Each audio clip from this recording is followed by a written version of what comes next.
Uma premissa que me parece importante, espero não estar sendo enfadonho, se perde no tempo a existência de experiências projetuais coladas com a trajetória do ser humano. Mas acho que não preciso insistir nesse ponto. A Revolução Industrial transformou a atividade de projeto num dado imprescindível. Por uma série de razões, principalmente por segurança e risco, afinal estamos trabalhando com quantidades potencialmente infinitas de coisas, mas principalmente porque pelo modo de organização da produção industrial, é preciso ter um registro entre o sensível e o técnico, mas em um determinado momento obrigatoriamente técnico, daquilo que vai ser feito. Então, o projeto é imprescindível, o que não quer dizer muita coisa, né? A imensa maioria das coisas industriais carece de um projeto digno de nota, né? A imensa maioria das coisas está bem perto de ser uma porcaria. Mas tudo tem que ser projetado. Mesmo a cópia mais deslavada de qualquer produto que já exista, essa cópia precisa ser detalhada num projeto. Então, é um ponto de tangência interessante à medida que a Revolução Industrial vai contaminando também a trajetória da arquitetura, essa questão vai ficando evidente, tão evidente quanto no território do design de produto, tão evidente na arquitetura quanto no design de produto. Um outro ponto que acho que eu não preciso gastar muita saliva para demonstrar é que se o território da produção passa a ser cada vez mais mecanizado com o avanço da Revolução Industrial mecânica primeiro, depois eletromecânica e agora eletroeletrônica, o que acontece com a artesania? A artesania migra para o projeto, né? Dentro do ponto de vista meu e dos meus colegas, é esse o ponto que nos interessa trabalhar. Esse é o gancho por onde nós tentamos fazer a ponte entre estratégias do projeto no design, estratégias de projeto, eventualmente, em arquitetura, né? Uma coisa interessante que joga ao nosso favor também é chamar a atenção para os estudantes que a unidade usual no campo da arquitetura ainda é o metro, no campo do design é o milímetro, né? Acredito que Renzo Piano projete em milímetros, né? Senão as coisas não vão acontecer do jeito que ele imagina que devam acontecer.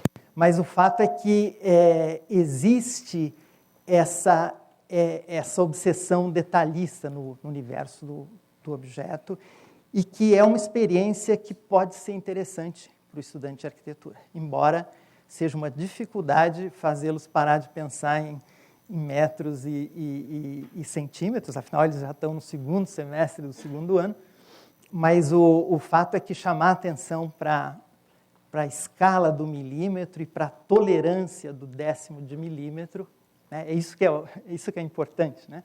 A tolerância na casa do décimo de milímetro me parece que é uma experiência interessante. Quando eu falo em décimo de milímetro, não estou querendo, né, uau. É simplesmente a tolerância para fazer com que um parafuso entre numa porca. É simples assim, né? Quer dizer, se essa tolerância não for respeitada, um hélice parafuso não atarracha numa porca. Então, não se trata de nada do arco da velha, né? Uma coisa bastante simples, mas que se infiltra em todo o universo já na Revolução Mecânica e de uma forma cada vez mais crescente. Só para ilustrar essa questão muito rapidamente, muito singelamente, essa transferência da artesania do mundo da produção para o mundo do projeto. Há alguns anos atrás, poucos anos atrás, eu me encantei com o projeto de uma cadeira desenvolvida por um jovem alemão chamado Stefan Dies.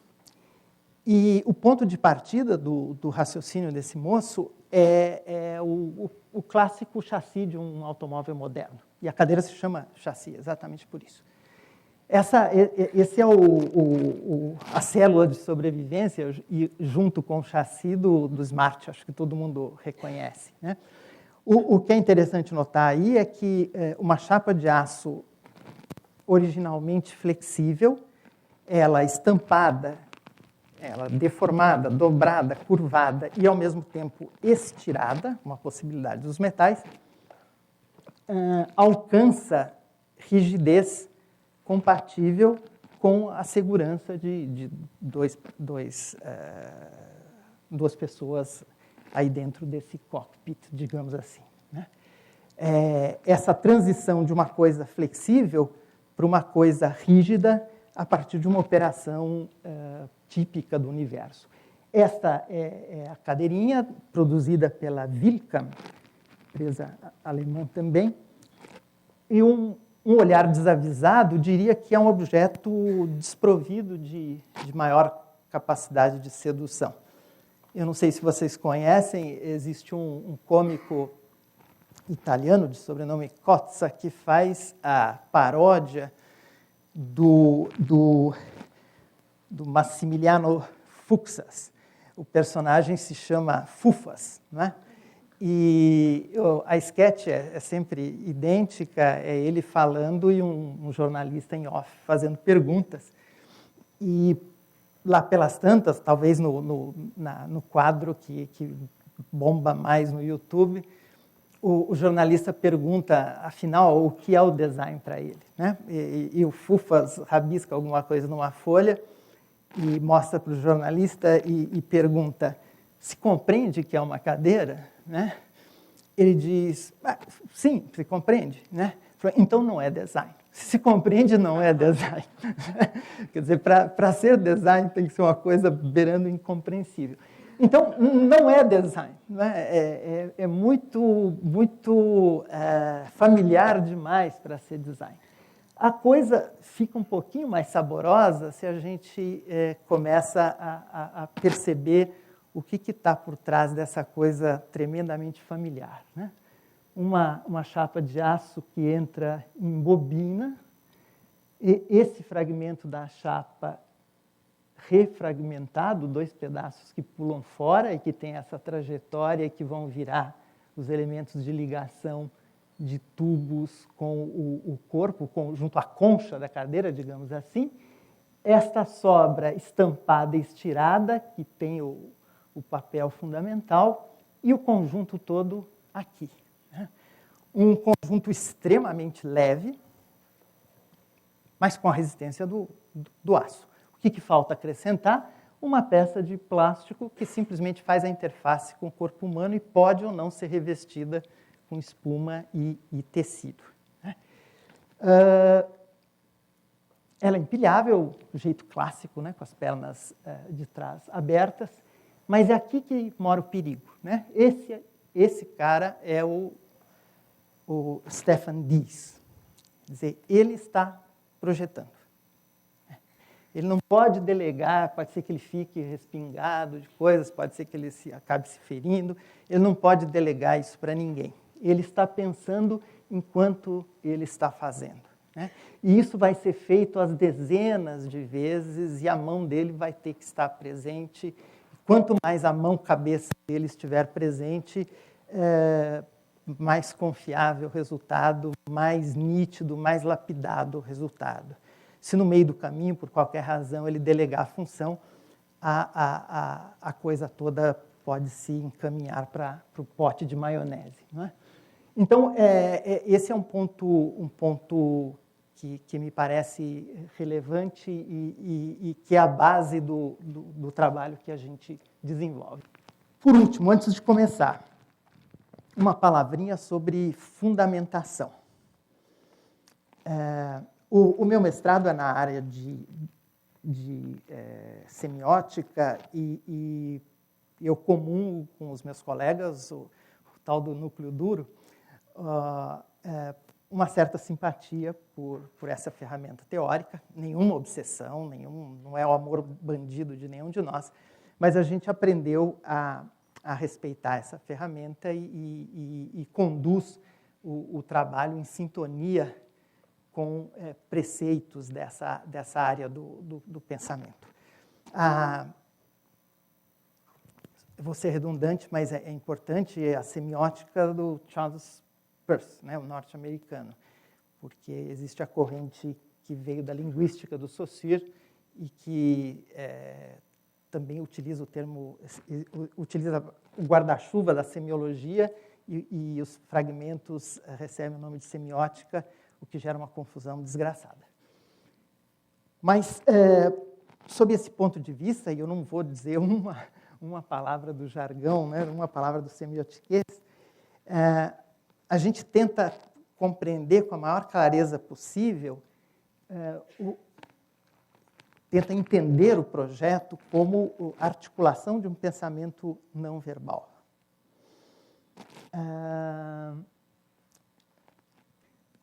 Memorial descritivo vem sempre depois. Né? Se o memorial descritivo ou se a carta de intenções tomar um peso muito grande no processo, o projeto corre o risco de ser uma ilustração de um texto, virando as costas para sua especificidade. A gente entende, em sintonia um pouco com o beabá da semiótica, não mais do que a semiótica, não mais do que o beabá, a gente entende que consciência de linguagem significa não perder de vista em nenhum momento a consciência do suporte do raciocínio projetual. Nós só conseguimos pensar através. É impossível pensar sem recorrer a um sistema de representação. E existem sistemas de representação típicos do universo do projeto. O que nós tentamos despertar nos nossos alunos é o carinho, a atenção para o suporte do raciocínio. Dizendo que o suporte não é o raciocínio verbal, que dá sustentação para a lógica ocidental, inclusive, né? E também não é grafite sobre papel, nem pixels sobre a tela de um computador. Na cabeça de um designer, o que fazer e o como fazer não podem ser descolados, sob pena, novamente, de chafurdar no pote da maionese. Então, nós tentamos, com a maior insistência possível, mas também com a maior paciência possível, insistir nessa questão. O compromisso, a atenção focada no suporte físico, em outras palavras, no material que está sendo trabalhado num determinado exercício, e nunca perder de vista a relação, essa simbiose entre o que fazer e o como fazer. Bem,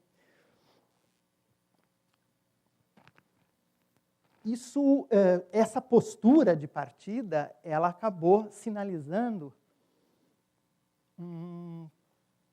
3 pontos estratégicos que me parecem que é aí que repousa o poder de fogo da disciplina, se vocês, depois de cruzarem com o resultado, acharem que ela tem algum poder de fogo. Pode ser que eu seja vítima de uma miragem. Né? O primeiro deles é a supressão do desenho como mediador.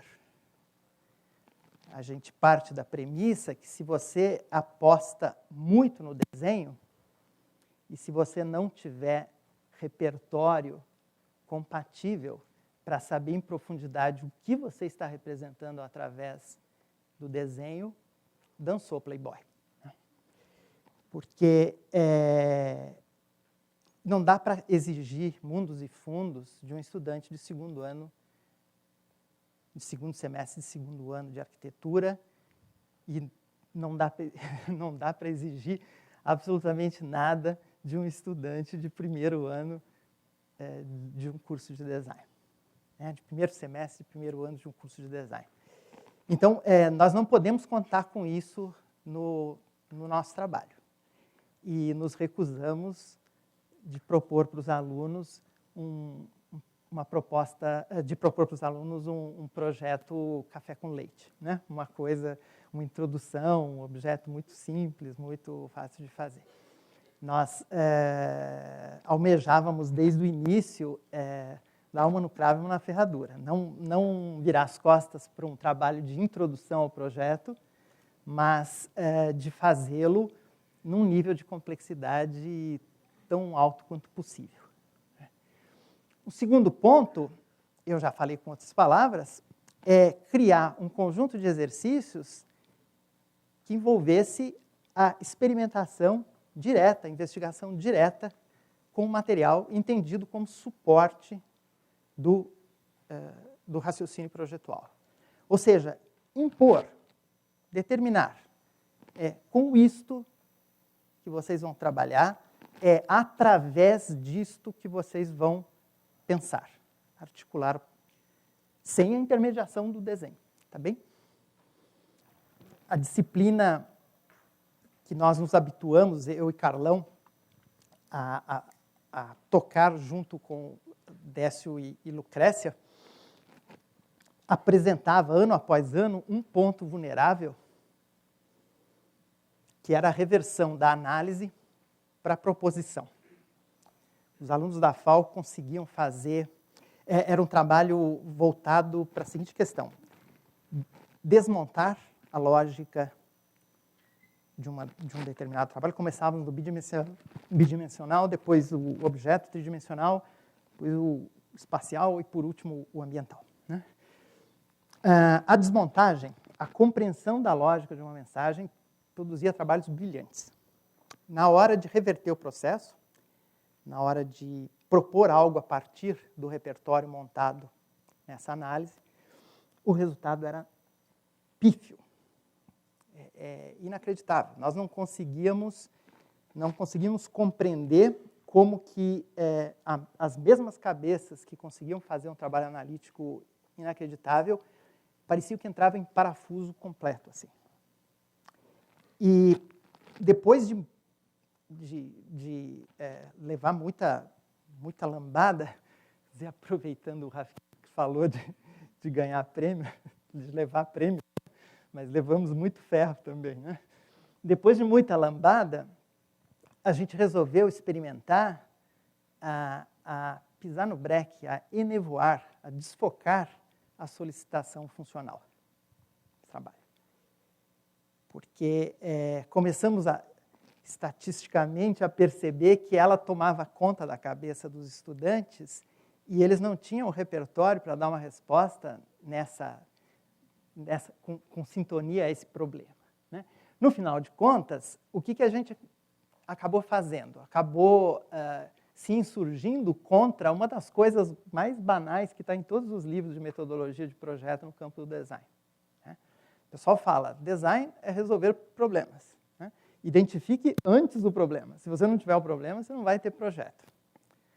Então, o Carlão, um sujeito bastante despachado, ele começava as aulas dizendo: quem resolve problema é engenheiro. Né? Designer e arquiteto propõem soluções. Parece uma brincadeira, um jogo de palavras, mas não. A questão, o X da história, está na qualidade da proposição. Resolver problema é obrigação. Né? Mas se existe algo que possa diferenciar em engenharia de design, não vai ser resolver problema. Vai ser o modo de resolvê-lo.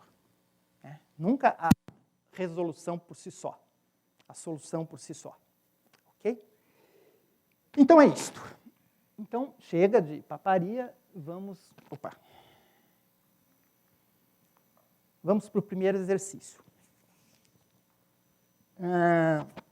Um nome assim, liso, né? Para não motivar nenhuma, para não suscitar nenhum tipo de vetor esperado na cabeça. Estruturação do volume a partir de material plano em escala micro. Do que se trata? Fazer o invólucro de uma garrafa de vidro vazia, uma garrafa de vidro entre 750 mililitros e 1 litro. Vocês vão ver um outro trabalho que ainda tem garrafa de refrigerante. Nós começamos mais modestos, agora a coisa piorou bastante. E usando como suporte o cartão duplex e como técnica, lembra aquela história de material e processo produtivo? Processo produtivo, o mais básico possível, corte e vinco. 1000 recomendações. Não se trata de fazer uma embalagem, se trata de fazer um invólucro. Ninguém está pedindo qualquer solicitação típica do território da embalagem. O que a gente quer? Que haja uma sintonia entre conteúdo e continente, ou seja, entre uma garrafa de vidro vazia e o invólucro de duplex, e que o peso da garrafa vazia seja o parâmetro para saber se as resistências todas estão adequadas. Ou seja, eu levanto a embalagem, em hipótese alguma, a garrafa escapa e se esborracha no chão. Não é uma embalagem, é apenas um invólucro que usa aspectos da garrafa envolvida como sinalizador da composição plástica e como parâmetro de resistência física. Percebam que é um absurdo, né? Isso não serve para nada, não tem a menor utilidade. Né? É fundamental que assim seja, porque senão hordas de paralelepípedos, né? Reforçados e etc. Preparem o estômago. Ok? Condicionantes, para piorar um pouco a história. É terminantemente vedado usar qualquer coisa além do duplex, um corte e vinco. No desenvolvimento do trabalho, a gente aceita uma fita crepe, etc., para não perder muito tempo. Mas o resultado tem que ser só duplex. É vedado o uso de qualquer coisa além, é vedado o recurso à intermediação do desenho, pulei essa questão fundamental.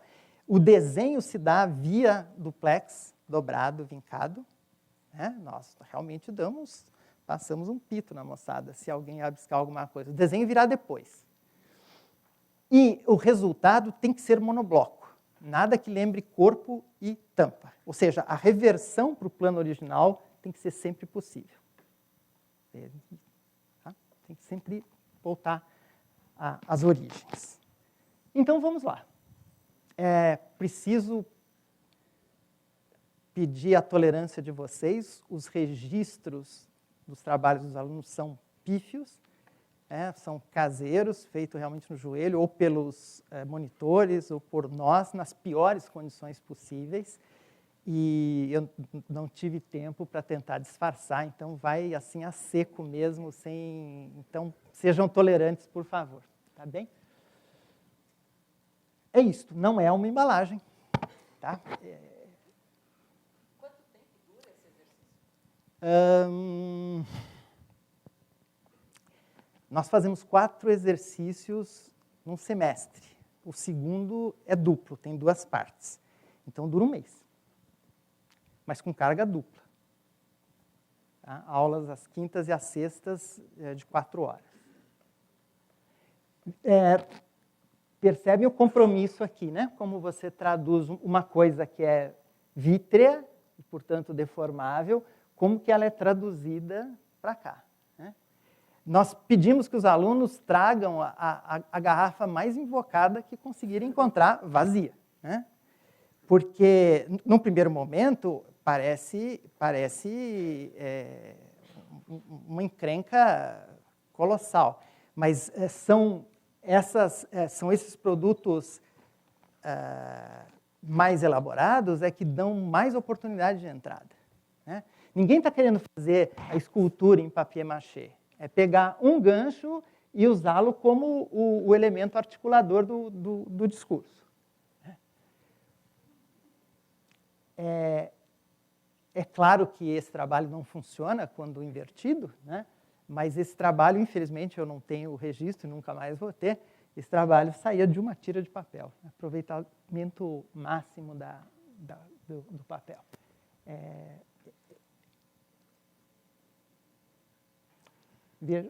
Aqui, infelizmente, a imagem está prejudicada, mas essa garrafinha de azeite tem uma pequena assimetria, né?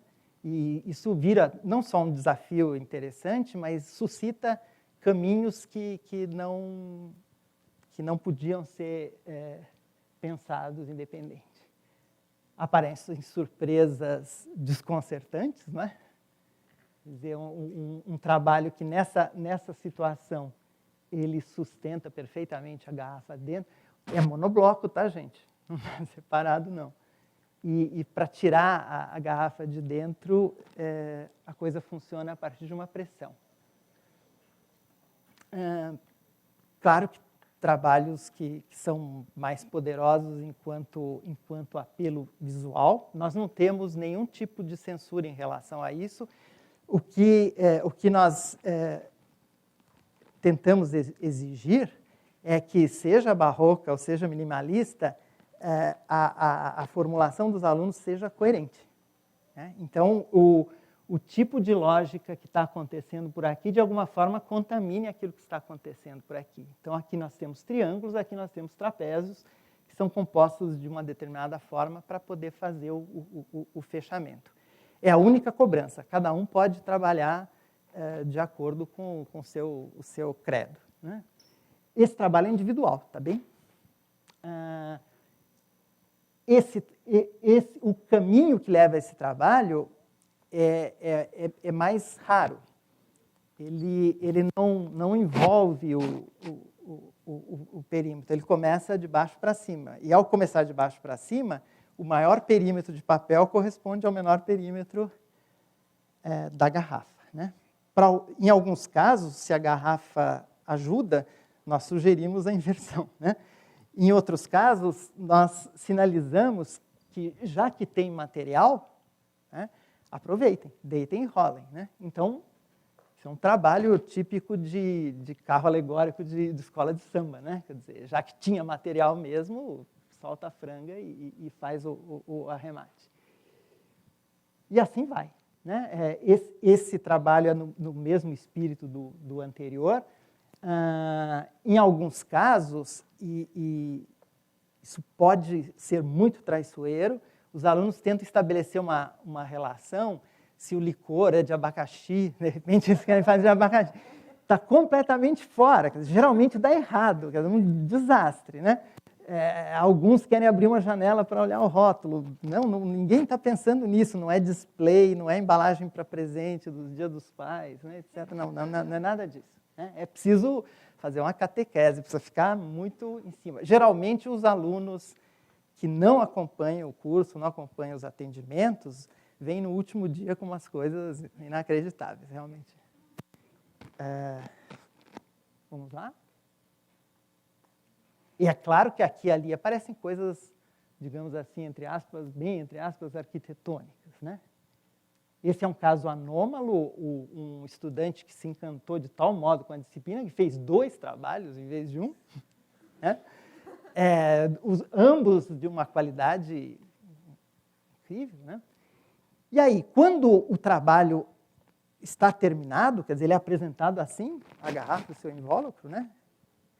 Aí eles têm uma semana a mais para fazer uma reflexão sobre esse trolho que foi proposto, né? Vamos engatar uma marcha ré, vamos planificar o resultado, né? Quem souber cotar, cota, quem não souber, não cota, mas vamos planificar. A gente pede só para cotar em milímetros as cotas principais, né? Vamos pensar, ninguém fala isso antes, mas vamos pensar no aproveitamento do papel.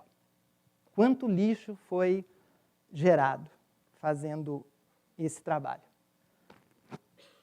Vamos construir instruções de montagem com técnica livre, quem desenha, desenha, quem quer fazer um história em quadrinho, quem quer usar fotografia à vontade. E aqui é o resultado com coisas inacreditáveis. Olha, o tipo de situação de um aluno que não tem a menor ideia do que, né? Fez uma fruteira, alguma coisa. É inacreditável. Isso daqui, olha, isso aqui é absolutamente recorrente. Quem não acompanha as aulas vai por aí, né? Um pop-up e etc. Não tá? E assim por diante. Alguns têm o requinte de dizer, vem com um cesto, né, falando assim, como a garrafa era de vinho, pensamos no jeito de servir o vinho durante uma refeição. Maravilha. Está ótimo. É o lado divertido da história, professor Luiz Antônio Jorge lá ao fundo. Pronto. Então, 3 semanas, mais uma semana de apresentação. Na verdade, são 2 semanas de trabalho, tá? Porque a primeira apresentação do curso, 2 semanas com 8 aulas cada, quer dizer, 16 horas de aula e mais um trampo doméstico, e está feita a história. Vamos para o exercício 2. Esse exercício é novo, ele não existia na primeira formulação, mas ele foi muito, muito bem-vindo. É estruturação do volume a partir do material plano 2, né? Escala macro. Tá bem? Do que se trata? Habitáculo modular em papelão ondulado. Bem? Habitáculo modular, entrou uma coisa aí, em material, em papelão ondulado. A técnica, corte e vínculo, vamos jogar no seguro. Estratégia, mediação do projeto através de modelos de estudo em escala. Eles já estão íntimos do cartão duplex. Nós estabelecemos uma relação de 1:5 entre a espessura do papelão utilizado no final e a espessura do cartão duplex, para que, grosso modo, o comportamento mecânico seja parecido. Então, vai ser feita uma estratégia, vai ser utilizada uma estratégia de projeto não mais colada no material definitivo, né? Antes eles projetavam via cartão duplex, né? Agora não. Agora eles usam uma mediação, mas uma mediação análoga ao material definitivo. Quais são as condicionantes? O trabalho passado, ele se colocava fortemente como algo para ser visto de fora, né? Com muita frequência, o eventual lixo era varrido não para debaixo do tapete, mas para o lado de dentro do invólucro, né? Aqui a coisa complicou, né? Aqui existe uma vivência externa e uma vivência interna. Quer dizer, a escala é humana, não é mais a escala de uma garrafa. E entra em cena a fixação de um módulo com o outro, que vai ter que ser pensada com recurso a um elemento seco. Nada de cola molhada, tá bom? Um elemento seco de fixação entre os módulos, e isto é de escolha livre dos alunos. A gente sinaliza algumas possibilidades, só para dar uma turbinada no repertório, e eles depois correm atrás e tentam propor. Por último, a ideia é a seguinte: como a produção é modular, a ideia é que no dia da apresentação, eles tragam os módulos embaixo do braço, né? Começa a aula, eles precisam montar o habitáculo. Eles precisam se organizar para a produção e, ao final da aula, os trabalhos vão ser avaliados. Bem? Não se planeja só o resultado, mas a montagem do resultado. Ela precisa estar muito, muito clara na cabeça do pessoal, porque temos 4 horas para fazer isso tudo, né? Nessas 2 primeiras sequências, eu vou mostrar o ritual, né? Como a coisa acontece. Olha, sanfonado. O modelo inevitável, né? E o resultado. Nós sugerimos que os alunos, exatamente porque tem um dentro e um fora, que eles estudem o endereço desse habitáculo. Tá? Que na concepção eles incorporem o que vai acontecer, por exemplo, com a luz, né? O que vai acontecer. Então, nesse caso, esse último trabalho, tirando partido um pouco da rampa. Né? Aqui uma barbeiragem, né? Aqui está tudo ok, mas aqui esqueceram de estruturar. Né?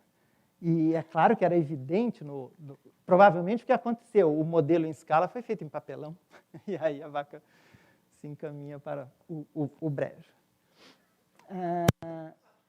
Aqui, um trabalho no limite entre o êxito e o fracasso. Muitos trabalhos prismáticos, normal. Na arquitetura, a gente libera o número de módulos. No design, a gente estipula um máximo de 3 módulos diferentes.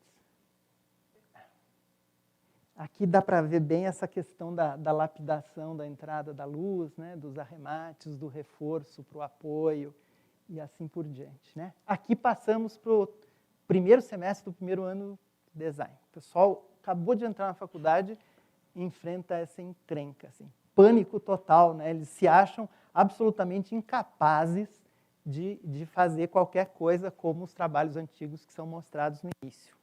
A estratégia é um pouco parecida com a dos procuradores lá de Curitiba.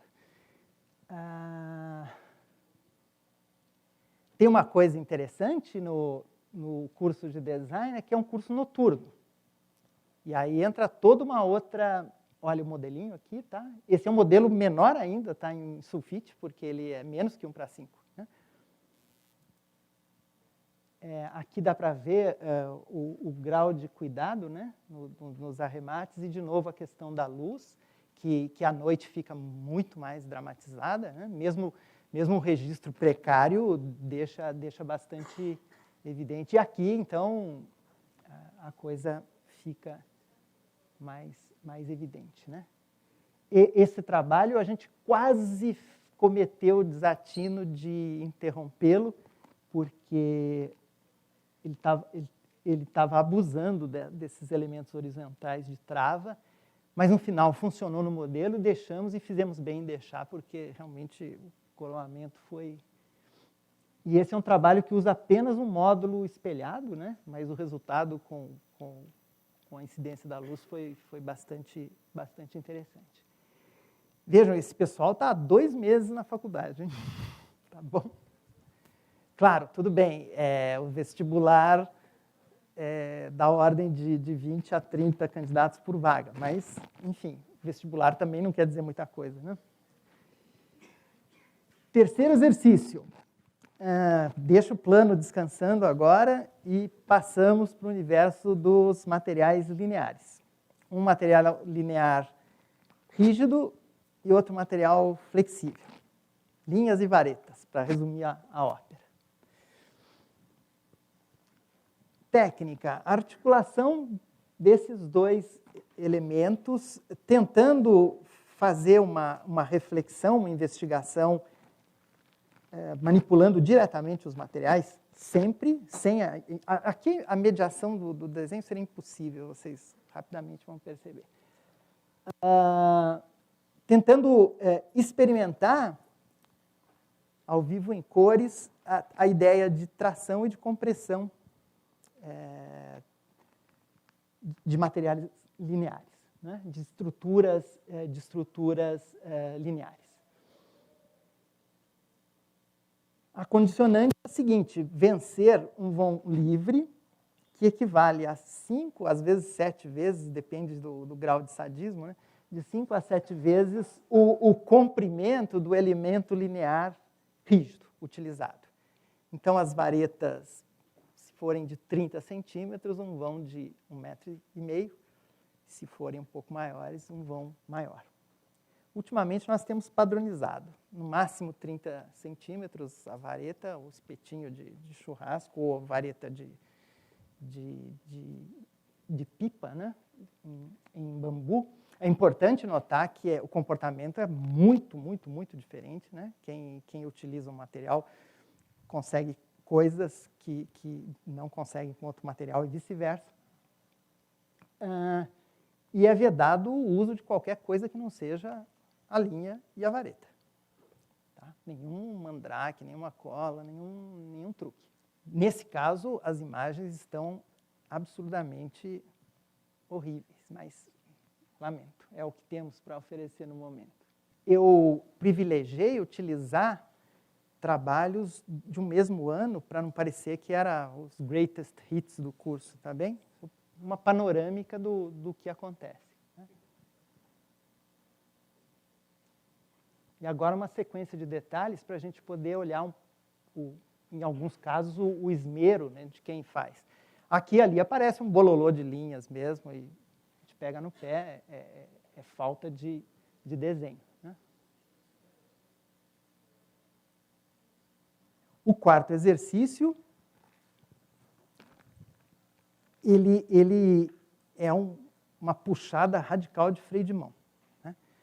Nós estamos há praticamente 3 meses proibindo os alunos de desenhar, e aí, repentinamente, baixa o Leonardo da Vinci, né, e vamos utilizar o desenho de observação como estratégia para descobrir sugestões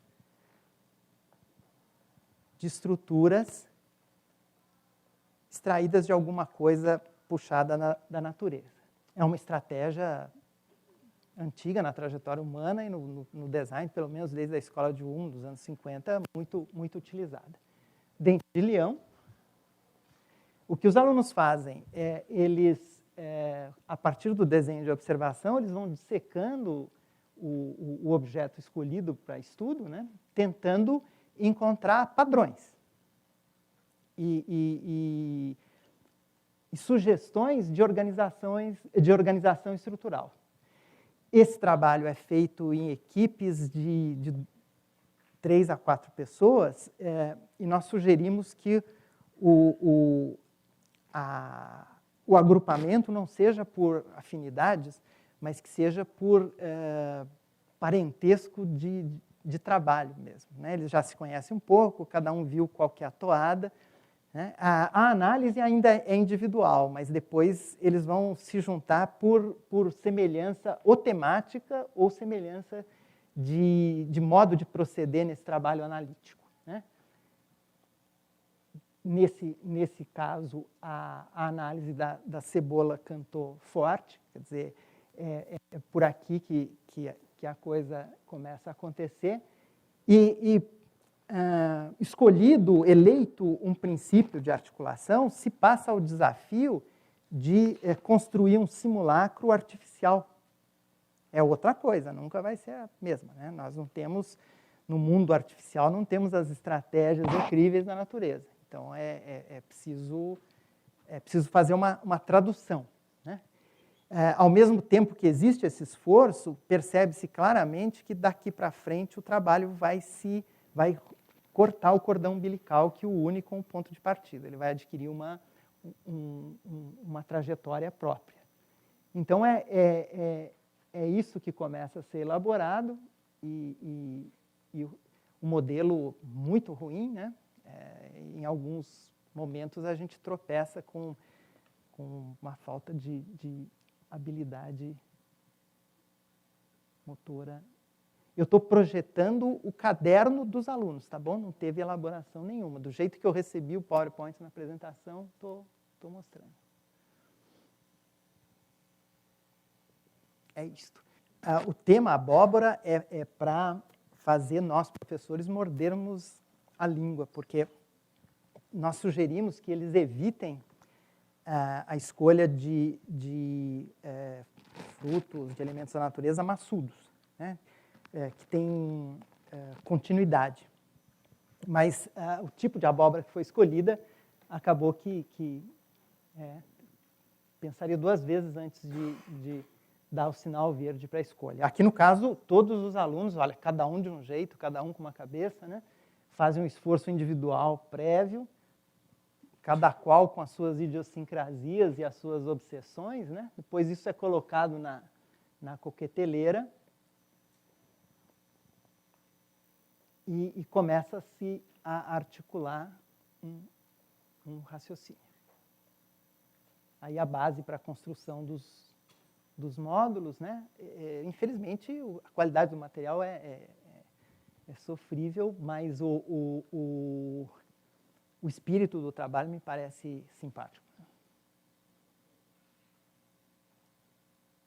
Ok, não fiz nenhuma edição, do jeito que nós recebemos eu coloquei. Acho que dá para entender o espírito, né? Tem dimensões que são compartilhadas, então permite toda uma série de arranjos possíveis. Esse é um dos mais simpáticos, esse também, e assim por diante. Ok. Esse trabalho, o próximo tema é o tomate, e eu não consigo, é o trabalho de 4, 5 anos atrás, eu não consigo me lembrar se a preparação foi tão curta assim. Eu acho que eles sonegaram essa informação no processo. Ficaram duas imagens excelentes do tomate, sem maior elaboração, mas o que acontece é que o que cantou forte aqui foi essa situação de zigue-zague, né? Então, a primeira tentativa é fazer um tomate, digamos assim, estilizado, né?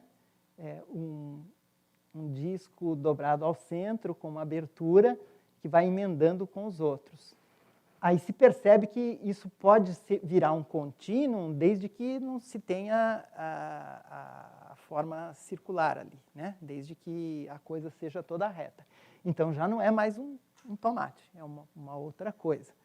E esse é a passagem para poder desenvolver um discurso bastante calcado em origamis e dobraduras, né? Mas que tem o seu encanto. E agora, essa garota, eu reputo ela uma tarada, né? Porque o que ela fez é inacreditável, né? Inacreditável. A lápis, né? Porque para infernizar a representação, mas é inacreditável. Uma garota absolutamente tímida, monossilábica, deixou a classe e os professores estatelados. É inacreditável. Ela cercou de tudo quanto é jeito. Ela virou milho, né? Cabeça.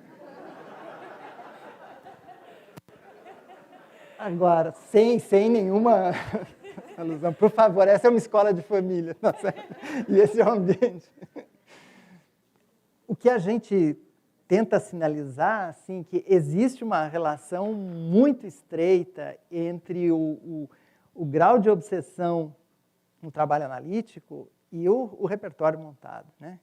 Então, não é espantoso que, a partir disso daqui, né, e estabelecendo um pouco com um certo senso de humor algumas associações, se comece um trabalho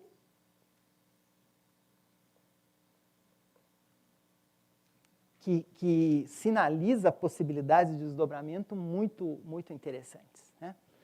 E eu esqueci de comentar uma coisa, quer dizer, quando o modelo ele está amadurecido, quer dizer, ele materializou a propriedade que se persegue, isso não aconteceu antes, tá bom? Isso acontece, nós estamos no talo, né? Nós estamos no último mês, quer dizer, o pessoal enlouquecido. Quando algum trabalho consegue seguir o cronograma, nós pedimos no último minuto ali, na última meia semana, que haja uma reflexão sobre as potencialidades utilitárias desse modelo estrutural artificial, né, que foi derivado da observação, né? E nesse caso, bom, esse ano foi o ano da chegada do corte laser na USP, né? e o pessoal pega e começa a brincar. Claro, precariamente ainda, porque estamos nos últimos estertores, né? E se começam a estabelecer variações sobre potencialidades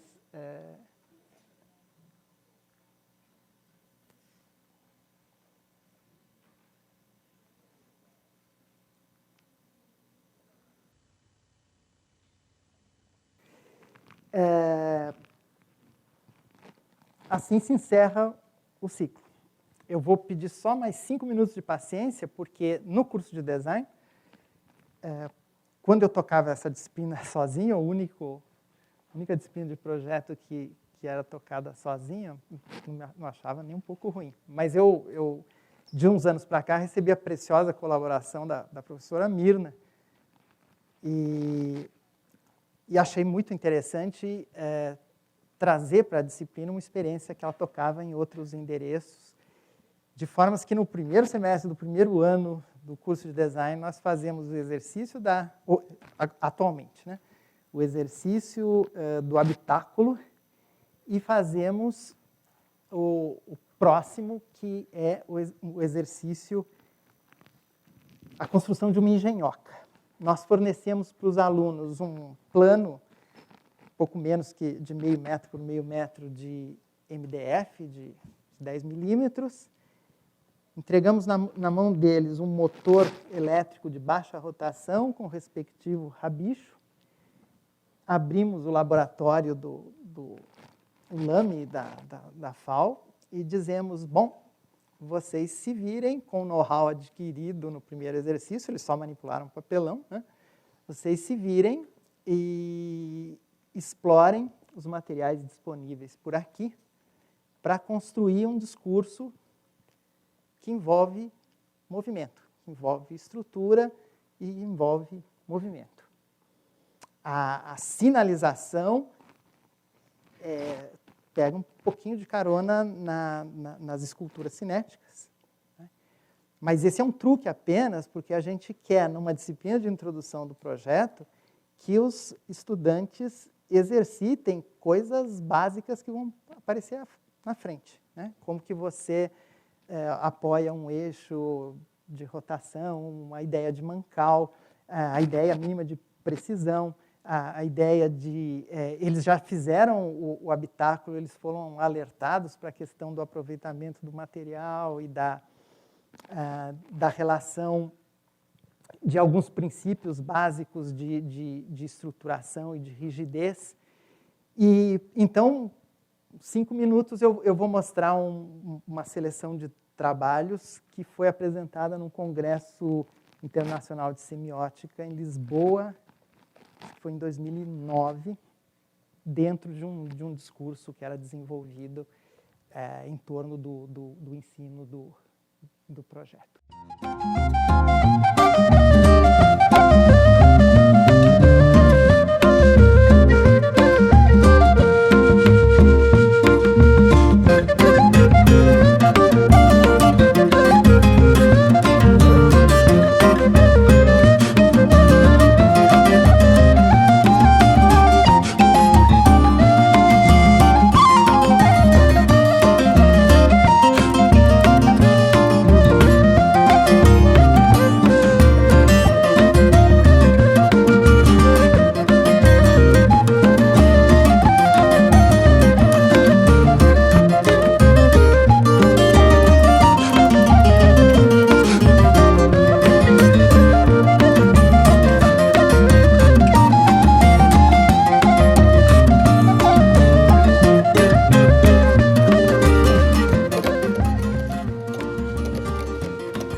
então que eu tenho aqui.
É isso, gente. Muito obrigado pela paciência. Fico à disposição